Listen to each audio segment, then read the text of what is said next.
Police in Mexico have captured the country's most wanted drug lord. Servando Gómez, known by the alias Tuta, is the leader of the Knights Templar Cartel. It was 3 in the morning on February 27, 2015, when federal police walked Servando Gómez Martínez out of a safe house in Morelia, Mexico. At that point, he had been the most wanted man in the country for over a year.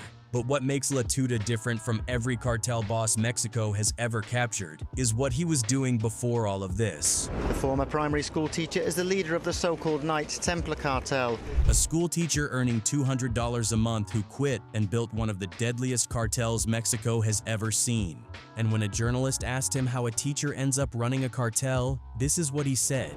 Era un trabajo muy sano, muy honesto, pero para mis aspiraciones, para mi forma de ser interactivo y todo, no me satisfacía. Entonces, pues se fueron dando las situaciones y aquí estoy. This is the story of how a rural school teacher quit his job and built one of the deadliest cartels Mexico has ever seen. Servando Gómez Martínez was born on February 6, 1966, in Arteaga, a small town in the mountains of Michoacán, one of the poorest states in Mexico. He graduated from the local teachers' college in 1985 and spent the next 15 years teaching elementary school in the rural villages around his hometown, earning the equivalent of about $200 a month. During those years, he got involved in leftist teacher movements that were common across rural Mexico. They taught him how to organize communities, how to mobilize people around a cause, and how to operate outside government structures. Skills that had nothing to do with a classroom, but would define everything he did after he left one. Everyone who knew him described the same thing: a man who felt trapped. The pay was miserable, the conditions were worse, and the government had no interest in changing any of it. He watched the families around him struggle while the men in the drug trade lived completely different lives. Around 2001, he stopped showing up to teach and started transporting marijuana through the Tierra Caliente region. But he never officially resigned. The Mexican government kept paying his teacher's salary all the way through 2010, nearly a decade after he had already entered the drug trade. Tuta didn't join one of the big established cartels. He joined La Familia Michoacana, an organization built around evangelical Christian ideology by a man named Nazario Moreno Gonzalez, known as El Chayo. El Chayo had spent time in the United States, came back a changed man, and written a motivational pamphlet for his followers based on the teachings of an American evangelical author named John Eldredge. He ran the cartel the way a cult leader runs a congregation. Members attended devotional meetings, followed a strict moral code, and were taught that their violence was divine justice on behalf of the people of Michoacán. La Familia positioned itself as the defender of the state against the Zetas, a rival cartel terrorizing the region, and Tuta became its public voice. He called into television and radio stations to accuse the government of corruption while presenting the cartel as Michoacán's only real protection. At that time, I was a born criminal, drug trafficker. Because I took risks and I had my bit of money, they wanted to steal from me and kidnap my family. And I didn't allow that. I'm not going to compare myself with any character from history. I don't want to make the comparison, and I'll tell you that very easily. But why did Pancho Villa and Emiliano Zapata raise their weapons? He invoked revolutionary heroes like Villa and Zapata as though trafficking methamphetamine and fighting for land reform were the same thing. And it landed because the government had given Michoacán nothing for decades. La Familia filled that vacuum, Tuta was the voice selling it, and he rose to become one of 4 key leaders. But the cartel that made him was about to fall apart, and what he built next would go much further.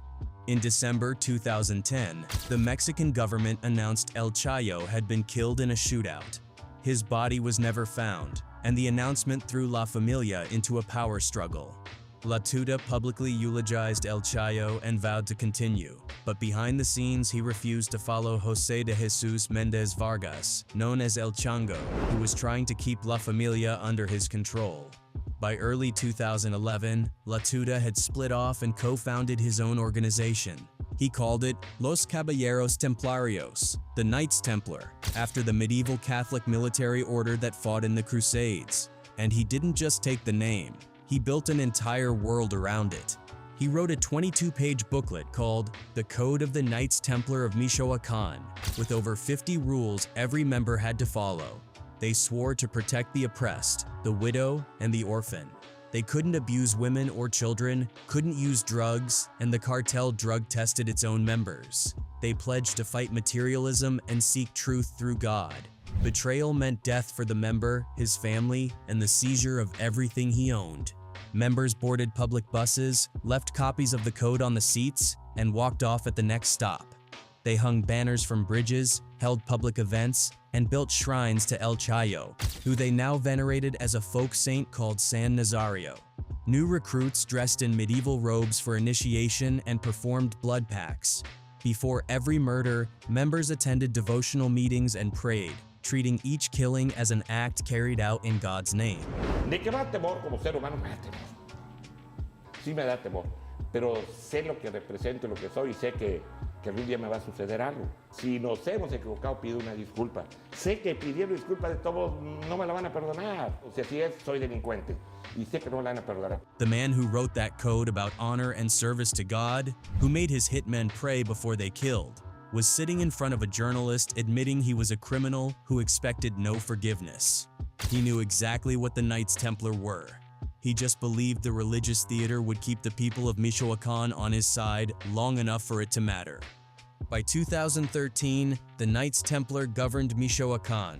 Other cartels in Mexico trafficked drugs and fought over territory. The Knights Templar did that too, but they also did something no cartel before them had ever managed. They replaced the state. They taxed avocado growers, lime producers, tortilla makers, butchers, cattlemen, and sawmill operators. They taxed the iron ore exports flowing out of the port of Lázaro Cárdenas to Chinese companies. Las empresas que exportan realmente el mineral son chinas, entonces saben que el mineral es ilegal, pero pues bueno, encontraron, digo ahora sí, como se dice el dicho, encontraron su minita de oro. Y las compañías que tú llamas ilegales son las que exportan se lo venden a compañías que están regularizadas para poder exportar el. Over 5 years, the cartel pulled an estimated $770 million out of the avocado industry alone. They controlled municipal budgets, awarded public works contracts to their own firms, and set prices in local markets. The interim governor was arrested for cartel ties. A senator was accused of working with them. Mayors cooperated or disappeared. And Tuta filmed every corrupt meeting he ever had and stored the footage as insurance. He was also the most publicly visible cartel leader Mexico had ever seen. Sitting in front of cameras with Che Guevara and Pancho Villa on the wall behind him and cash stuffed into his jeans, he delivered speeches about justice and the people. He called into live television to challenge the president. He posted videos constantly, earning the nickname El Profe de los Videos. He believed the people protected him because he was on their side, and some of them did, because the government had abandoned Michoacán so completely that a cartel with a Bible and a tax system felt more real than anything the state was offering. That is what made the Knights Templar uniquely dangerous. They provided governance, and once people accepted it, removing the cartel meant removing the only system actually running their lives. In February 2013, the people Tuta claimed to protect turned on him. Lime farmers in Tierra Caliente picked up weapons and formed self-defense militias called autodefensas. The government wouldn't help them, and the state was compromised, so they handled it themselves. They funded the fight with lime orchards the cartel had abandoned, and within months, they were pushing the Knights Templar out of town after town, tearing down checkpoints that had stood for years. By early 2014, they had taken Apatzingan, one of the cartel's major strongholds, and the federal government finally sent in thousands of troops. Everything around Tuta fell apart. Over the following months, his nephew, his ex-wife, his mother, his girlfriend, his cousins, and his son were all arrested at different points. His brother Aquiles turned up dead in Lázaro Cárdenas with a gunshot wound. His son was caught carrying out kidnappings on his orders. He kept releasing videos from hiding, swearing he would never be taken alive. It's these rugged mountains in western Michoacán where Servando Gómez, the last leader standing of the Knights Templar Cartel, has been holed up, where he's been trying to avoid the push to bring him to justice, either dead or alive. The man who had governed an entire state was now sleeping in caves and moving between mountain shacks on horseback, never in the same place for more than a few hours. By late 2014, federal investigators had identified a trusted messenger inside La Tuta's inner circle. They followed him for months until the pattern changed. He stopped going to the mountains and started visiting a house in a quiet neighborhood in Morelia. Agents set up surveillance on Fidencio Juarez Street, disguising themselves as fruit vendors, salesmen, and preachers. For weeks, they couldn't confirm La Tuta was inside, and they couldn't risk an illegal raid that would collapse the case at trial. Then someone remembered his file listed February 6th as his birthday. They waited. On the afternoon of February 6th, 2015, they watched his associates carry a chocolate birthday cake into the house. That was the confirmation. A chocolate cake gave away the most wanted man in Mexico. 19 days later, at 3 in the morning on February 27th, an elite federal police unit moved on the house. La Tuta walked out with his face hidden behind a cap and scarf. He didn't run. His 27-year-old girlfriend, 7 bodyguards, a grenade launcher, assault rifles, and handguns were all seized from the property. His brother Flavio, the cartel's financial chief, was captured separately in Mérida the same day. Federal police operation throughout last night in the Mexican city of Morelia, Michoacán, resulted in the capture of Mexico's most wanted drug kingpin, Servando Gómez, or La Tuta, reportedly without any shots being fired. When agents asked why he thought he'd been caught, he said it was for leading a gang of idiots. He was sent to Altiplano, Mexico's highest security prison, the same facility holding El Chapo. When El Chapo tunneled out that July, La Tuta faked a heart attack, trying to create chaos for his own escape. It didn't work. In 2019, a Michoacán court gave him 55 years for kidnapping a businessman, with additional decades for organized crime and drug trafficking. He tried to block extradition to the United States in April 2025 and failed. On August 12, 2025, he was put on a military plane with 25 other cartel leaders and flown to the United States under a deal between President Sheinbaum and the Trump administration. He landed in New York and was taken to the Metropolitan Detention Center in Brooklyn, where he is now inmate 01585-512.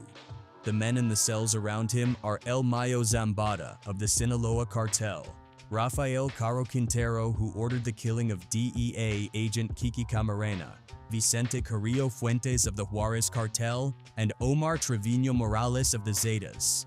He faces federal charges for importing cocaine and methamphetamine into the United States. The kingpin strategy.